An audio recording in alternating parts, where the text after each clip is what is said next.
tahu pengetahuan. Tahu. Kalau sekedar tahu itu bukan pengetahuan, sekedar aja. Pengetahuan dia tahu dan praktisi ya.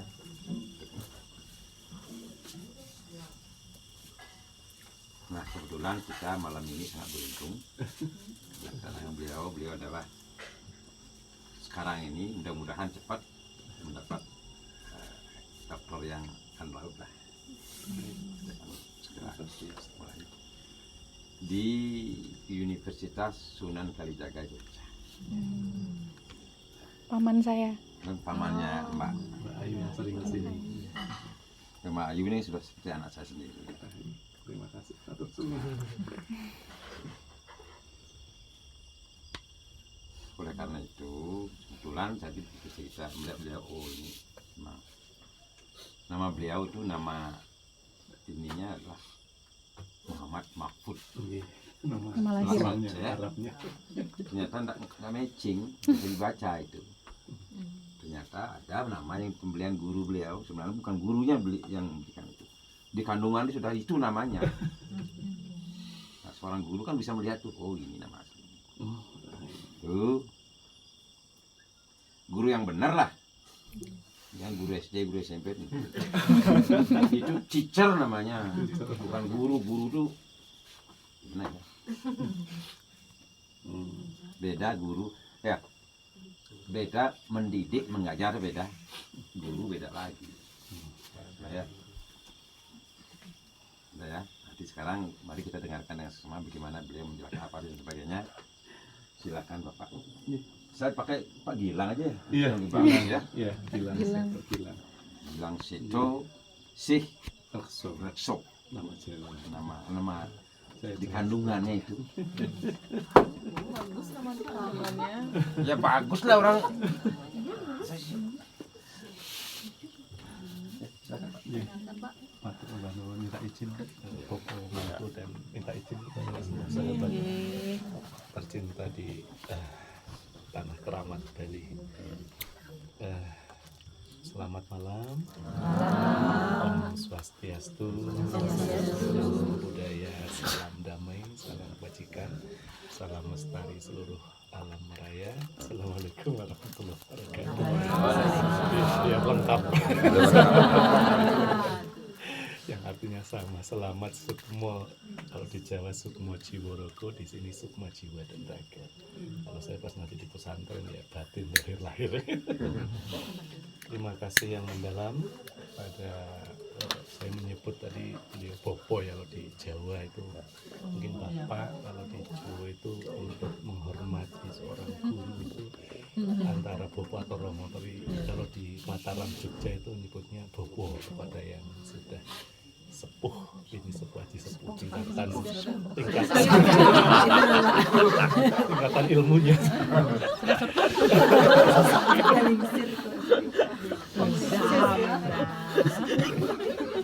Kita banyak bersyukur kepada Tuhan Yang Maha Esa, Gusti Ingkang Maha Welas Asih, Gusti Ingkang Akarya Jagat, Gusti Yang Maha Agung. Dengan anugerahnya kita masih bisa diperjumpakan pada malam hari ini yang saya tidak mengira agak nerdek itu bergetar. Loh kok malah ini dapat amanah atau tugas. Saya di sini yang mau belajar malah ini dihadapkan kepada putra-putra Bali yang istimewa, di mana saya selalu jatuh cinta dengan Bali, penjaga budaya utama Nusantara. Kalau nggak ada Bali sudah hancur Indonesia. Karena konteks budaya itu adalah roh spirit buat bangsa kita. Jadi saya terima kasih atas semua kehormatan. Di record ya. Udah, oke, sudah Pak. Okay. Langsung saja, ada pepatah mengatakan tak kenal maka kalau ada satu lagi pantun, dari mana datangnya lintah dari sawah turun ke kali, dari mana datangnya cinta ibu-ibu mbak dari mata turun ke hati. Pak dan Mas setuju nggak? Kayaknya kalau saya canda ya, bukan dari mata turun ke hati, dari mata turun ke dompetnya tebel atau enggak? Maaf, sekali dompetnya tebel diambil ternyata kertas tagihan.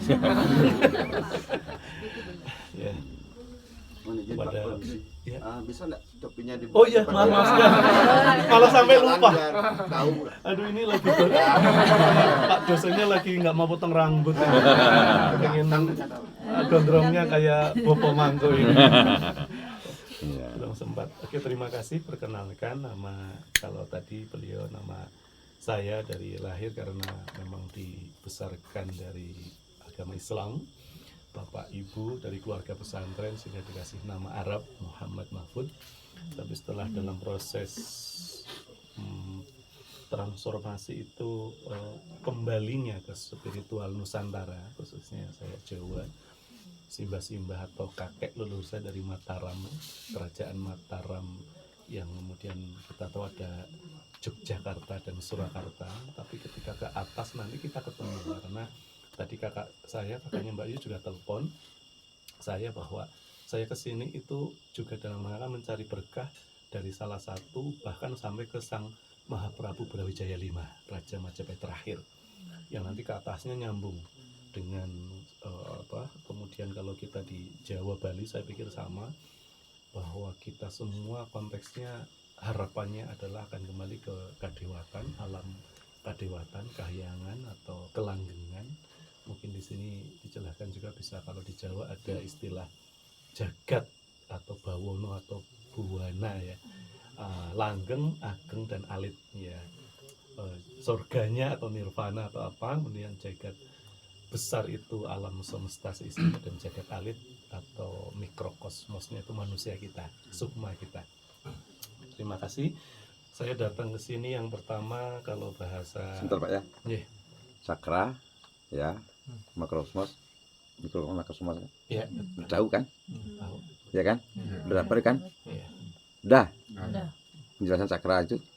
Iya. Ya, silakan. Cakra manggilingan ya. Ya. Oke, yang berikutnya kesan saya itu untuk saya akhirnya keempat kalinya ke Bali, dan tepatnya saya sekarang bukan ke Bali tapi saya sudah di Bali. Ibaratnya kalau ke itu masih jauh, misalnya mau ke pasar itu pasar masih jauh, tapi kalau sudah di pasar sudah di dalam pasar. Mau ke keraton berarti masih panjang perjalanannya, tapi kalau sudah di keraton kita sudah di dalam. Dan tadi saya dengan ponakan saya hanya bisa berucap syukur, dan adanya hanya ya tadi istilahnya itu pokoknya bersatunya, manunggalnya tadi ya, eternal atau metakosmos itu jagat kelanggengan, kadewatan, kahyangan itu dengan jagat yang ada di Bali ini, makrokosmos dan jagat alit saya.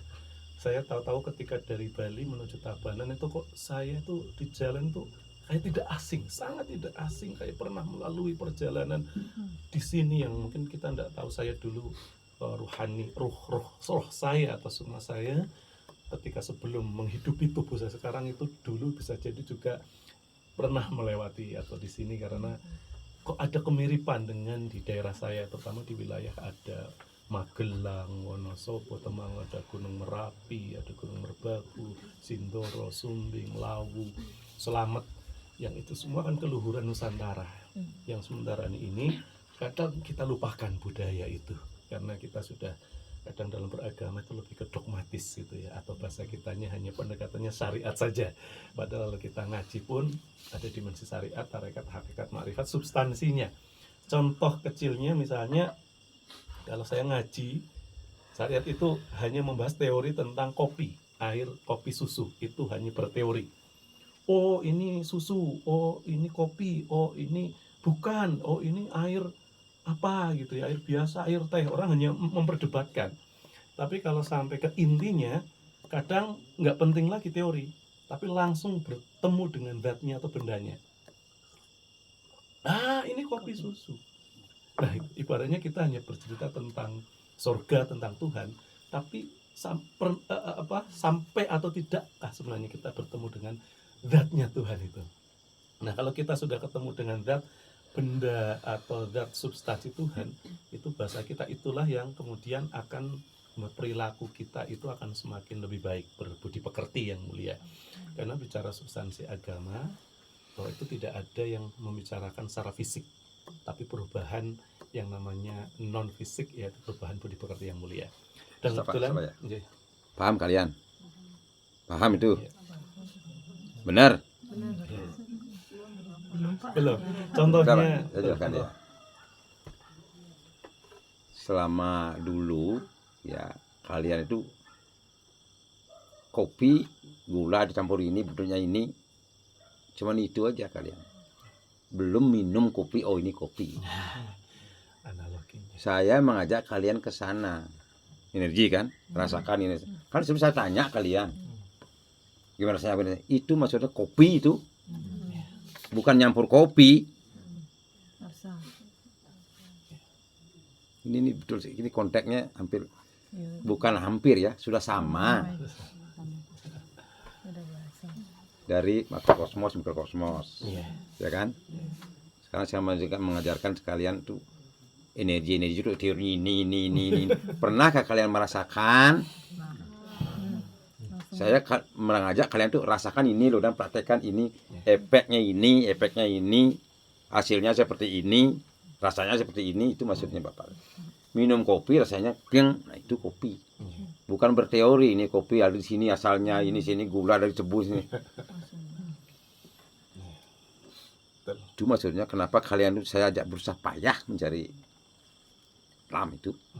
Paham ya? Ini saya bukan marah, tegas. Nggih, betul. Enggak, Pak. Iya, ya kalau kemudian mau lebih ke yang lebih mendalam, ketika misalnya kopi itu pahit, kopi manis, apakah kopi itu yang menyatakan dia pahit? Ternyata bukan kopi.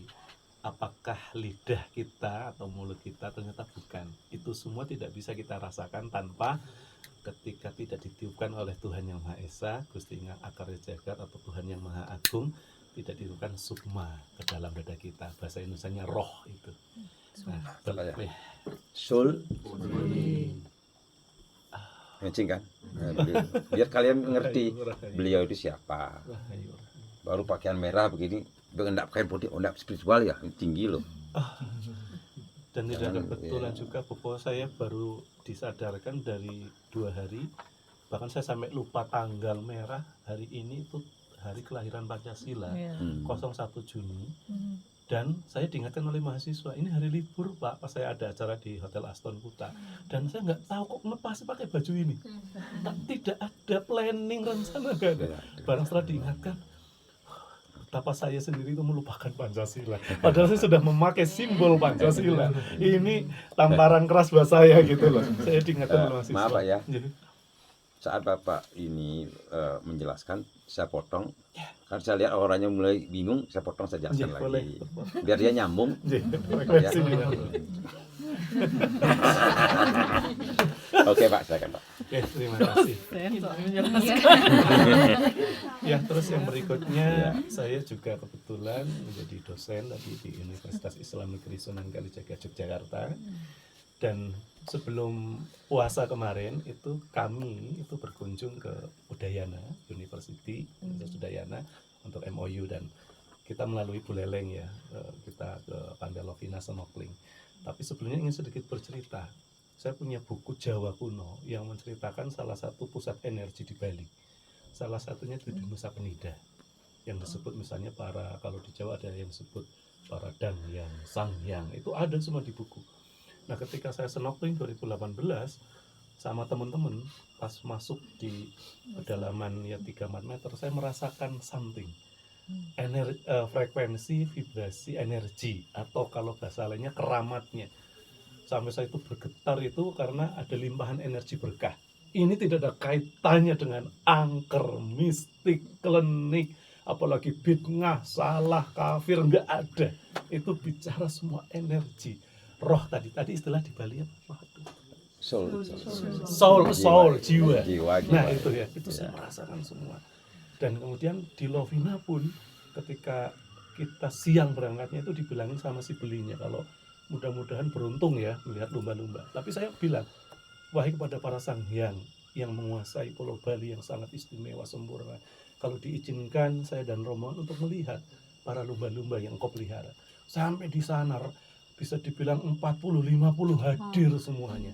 Itu sampai saya kayak mau menangis karena kata belinya itu kecil kemungkinan. Tapi apa yang di hadapan manusia nggak memungkinkan. Kalau kita punya keyakinan, sampai tadi kita merasakan ini ya kopi, ini nikmatnya, ini rasanya menggunakan sukma, bahasanya doa itu dikabulkan. Doa itu kemudian dikabulkan itu Mbak Ayu? Diwujudkan nyata. Kalau di Jawa namanya kontak ati dumadi, apa yang terbersit terdetik di hati pasti terjadi. Itu saya membuktikan. Monggo. Ya. Sering saya begitu kan Oh, nyambung. kepada Yu ini. Yu ini. Yu itu hanya kepiting, Pak. Iya, di Jawa yuyu sama, di sini juga yuyu. Kepiting, ya? Oh, sama. Kepiting ini. Jadi intinya itu niat beliau itu baik, tulus kan. Ketemulah lumba-lumba itu alam. Di alam itu energi itu kan membawa keinginan kita akan tercapai. Tercapai. Paham tuh? Ya, dan ketika snorkeling setelah itu yang di dekat pantai, melihat bintang laut, saya diingatkan 5 itu, kalau saya Islam itu kan rukun Islam, tapi saya diingatkan kembali ke kebudayaan keluhuran kita Nusantara.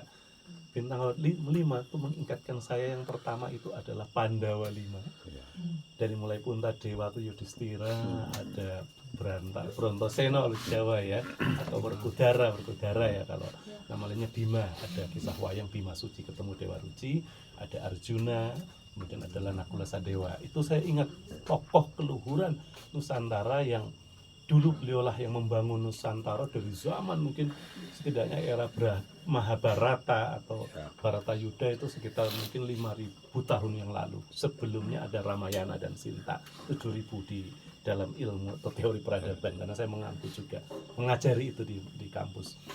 Nah, tapi yang paling dasar ketika saya ingat Pandawa 5 itu dulu, zaman dulu mereka juga mengamalkan yang namanya Pancadharma. Pancadharma itulah oleh Pak Insinyur, sang proklamator cinta Pak Soekarno, yang ibu tercinta beliau adalah putri asli dari Bali. Itulah wahyu terbesar bangsa Indonesia, yakni Pancasila. Saya diingatkan itu sampai saya bergetar loh. Untuk saya diingatkan Pancasila oleh para leluhur itu pun diarahkan Pantai Lovina. Dan diingatkan harus snorkeling dulu, kemudian ketemu bintang laut itu ya di dalam mungkin 3-6 meter. Kemudian hari ini saya sendiri menggunakan simbol batik yang Garuda Pancasila, kok ketemu semua. Apalagi ketika di hutan di gunung, dari 10 kali misalnya perjalanan, 5-8 kali saya pasti dapat anugerah bisa berjumpa dengan namanya burung elang Raja Wali, Garuda Pancasila. Sang Garuda, kalau di Bali sang Garuda Wisnu Kancana, kekasihnya atau kendaraannya Sang Hyang Batara Wisnu, pemelihara alam. Jadi ketika sampai ke makna, sampai ke zatnya, sama kita semua untuk menyebarkan yang namanya cinta kasih, welas asih, kasih sayang yang sejati, karena semua berasal dari Tuhan Yang Maha Esa. Berbeda keyakinan, keimanan, itu kan hanya syariat lahirnya, tapi substansinya semua roh itu kan dari Tuhan Yang Maha Esa. Nah, kalau kita menggunakan ini tadi, soul itu, kita akan terlink frekuensi, vibrasi, energi yang kata seorang tokoh ilmuwan besar yang sangat unik, Nikola Tesla, kita akan bisa menguak rahasia alam semesta. Untuk kalau di Jawa ada istilah kita, saatnya nanti sangkan paraning dumadi, dari awal akhir kita akan moksa. Kalau di Jawa ada istilahnya itu telas tanpa tilas, jadi kita hilang. Roh kita udah saatnya diambil itu semuanya, seperti yang terjadi pada Maharaja atau Mahaprabu, Maharatu di kerajaan-kerajaan besar Nusantara. Dari mulai mungkin kerajaan yang sangat kuno gitu zaman dulu, misalnya pembangunan Borobudur, era dinasti Sailendra, kemudian Prambanan yang Hindu, era dinasti Sanjaya, dan kemudian antara Rakai Pikatan dengan Dyah Pitaloka kalau nggak salah, yang kemudian dipersatukan. Nah, kemudian saya sebenarnya mau belajar ilmu dari Bopo Mangku ini tentang, kebetulan saya jadi ketua pusat studi di kampus saya, namanya Pusat Moderasi Beragama dan Kebinekaan, PMBK. Di situ intinya moderasi beragama adalah cara pandang, cara sikap, cara kita bagaimana dalam memahami dan mengamalkan agama kita itu sampai ke substansinya, intinya, hakikinya, yakni kita tidak ekstrim, tidak radikal dalam arti radikal yang kemudian mabuk agama. Apalagi maaf sekali, saya ikut salah satu yang benar-benar waktu kejadian maaf sekali teroris yang ada di Legian itu, saya menangis kok begini. Apalagi oknum-oknum itu membawa mengatasnamakan dan mengucapkan kalimat yang itu kalimat indah bagi kita, kalimat thayyibah namanya, tapi kok justru merusak. Itu oknum. Ternyata bahwa itu tidak jaminan kalau kita tidak benar-benar ketemu substansi agama. Cuma satu, ajaran kasih sayang kepada sesama manusia dan kepada alam semesta seisinya untuk pemeliharaan. Tentunya semua dari berkah dari Tuhan Yang Maha Esa. Nah, itu semua bisa terjadi kalau ada inputnya, kita berbudi pekerti yang mulia, kita kemudian punya ilmu moderasi beragama, kemudian kita berhati-hati di dalam hidup ini, selalu menggunakan bahasa anak mudanya voice of the heart, feel, sense, sound, suara yang di dalam hati. Di Jawa disebut laku becik bener tur bener, antara sukma jiwa raga itu sama, satu frekuensi, vibrasi energi. Makanya kalau saya kemudian dikasih ajaran oleh guru saya, sebelum saya ngomong, sebelum saya misalnya menjalankan motor, saya diam dulu, dengarkan suara hati kamu dulu. Karena dia itu yang tersambung dengan jagat langgeng kahyangan kadewatan. Itu yang benar-benar energi dari Tuhan itulah yang akan mengalir. Baru kalau sudah mengalir, kita patuh dengan suara hati kita yang suci, dia yang akan kemudian mengarahkan kita semua tentunya ke arah tujuan yang sama sesuai dengan arahan dari Gusti Ingkang Maha Welas Asih. Nah, kemudian ilmu moderasi beragama itu 4. Kita punya agama masing-masing, itu privat, sangat istilahnya keintiman kita dengan Tuhan. Kalau bahasa Islamnya hablum minallah gitu ya, antara kita pribadi itu dengan Tuhan kita. Tapi konteks ketika kita berhubungan dengan sama manusia, ini dia jadi kata kunci untuk bagaimana Indonesia itu tetap aman, damai, seterusnya. Pertama, komitmen kebangsaan, kita sesama bangsa dan warga negara Indonesia tercinta, kita punya Pancasila. Yang kedua, kita pasti akan toleransi. Yang ketiga, itu ciri khas atau indikatornya kita, kalau sudah toleransi kita tidak akan mungkin melakukan kekerasan, atau istilahnya di moderasi beragama itu anti kekerasan, baik sukma jiwa raga. Terakhir, pasti kita akan bersatu, kita akan akomodatif, kita akan istilahnya adaptif, berangkulan dengan kearifan lokal, lokasi wisdom, budaya, tradisi, adat istiadat bangsa yang sangat adiluhur sekali.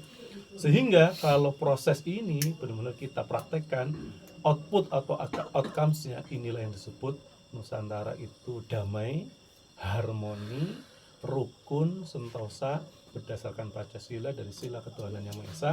Harapan kita semua sampailah keadilan sosial bagi seluruh Indonesia. Itu tujuan saya sebenarnya, mau menimba ilmu ke beliau. Ini malah dapat apa namanya ini, dapat kalau di Jawa ketiban samur sama Mbak Ayu, dapat Berkah. ya Kejatuhan berkah. kejatuhan berkah yang saya minta berkah dari doa-doa, mantra-mantra dari saudara semua buat agar saya juga lebih baik ke depannya. Karena kalau di Jawa itu saya juga ustadz, biasanya ngisi pengajian ya, itu ada istilah jarkoni. Kadang sok ngujar-ngujar, hurung mesti ngelakoni, kadang pinter ngomong, tapi saya sendiri masih jauh dari sempurna dalam mengamalkan atau mengimplementasikan. Jadi mohon doa dan mantra-mantra terbaik, karena saya pun lakunya sama. Saya suka laku mantra Jawa, saya suka melukat, topo kungkum di air terjun, di gunung-gunung, menyerap energi frekuensi vibrasi alam di Gunung Merapi, di Gunung Ungaran, dimanapun. Dan sebelum kesini saya ke Gunung Ungaran dulu kemarin di air terjun, saya semedi sekitar hampir setengah jam. Demikian yang bisa saya sampaikan sebagai bahan pertimbangan, bukan keputusan. Kalau keputusan saya sombong, tapi kalau sebagai pertimbangan kok ditimbang dengan rasa ada manfaatnya, kita bersama-sama bisa memanfaatkan, dan siapa tahu kita akan bisa berkontribusi demi kejayaan kembali Nusantara Indonesia untuk memimpin rumah sendiri, memimpin dunia nanti dengan wahyu Pancasila. Demikian, terima kasih. Om Swastiastu, Namo Buddhaya, salam kebajikan, Rahayu Sanatu Mati. Terima kasih. Ambil di sana. Putar di sana. Bisa. Ambil fokus tadi. Terima kasih Bapak. Ya, kalau ada kekurangan Ya. kekurangan mohon maaf Bopo. Paham ya? Kan sama dengan apa yang saya ajarkan. Cuman kalian dipraktisi banyak. Kan itu praktisi. Itu.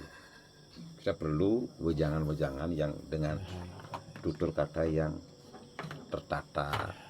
Kan gitu. Nah, beliau lah ahlinya itu. Kalau saya kan tidak tertata. Minta izin Bopo mangku saya kebetulan waktu itu sama temen beliau salah satu staf Istana Negara diminta secara spiritual ikut ya mendoakan di gunung-gunung di mana Tirakat atau Semedi ya melukat itu ya. Kemudian saya dikasih kaos ini. Saya tanya ke leluhur, apa jawabannya kok dikasih kaos ini? Jawabannya adalah puncaknya malam ini sowan atau silaturahmi tempat beliau. Ini ya di dalam ini, maaf sekali, G20. Ini saya dikasih oleh orang istana. Kita izin. Luar biasa. Inilah salah satu tanda akan kembalinya kejayaan. Dicari nah. Kayak malu itu. Iya, yang cing ada gak? Bikin. Dan nanti saya minta izin ke beliau dan semua sahabat untuk saya akan menyalakan, saya membawa menyan Semar dari Merapi nanti Ya, atas ya. dupa menyan kembang sudah saya praktekkan. Pelabuhan di Parangtritis di Ratu Kidul itu. Namanya yang mau masuk ke saya, masuk ke mbaknya. Tadi saya udah merasakan di sana mau ada yang, karena saya juga sering mengalami di Merapi belum lama juga.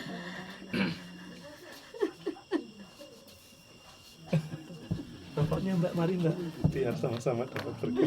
Tuhan Yang Maha Esa. Boleh. Harus dihabiskan. Maaf cuma bawa satu, nggak tahu kalau banyak. Di kampus biasa saya setelah ngajar sama mahasiswa sampai habis rokok saya. Berdiri sama tinggi, duduk sama rendah.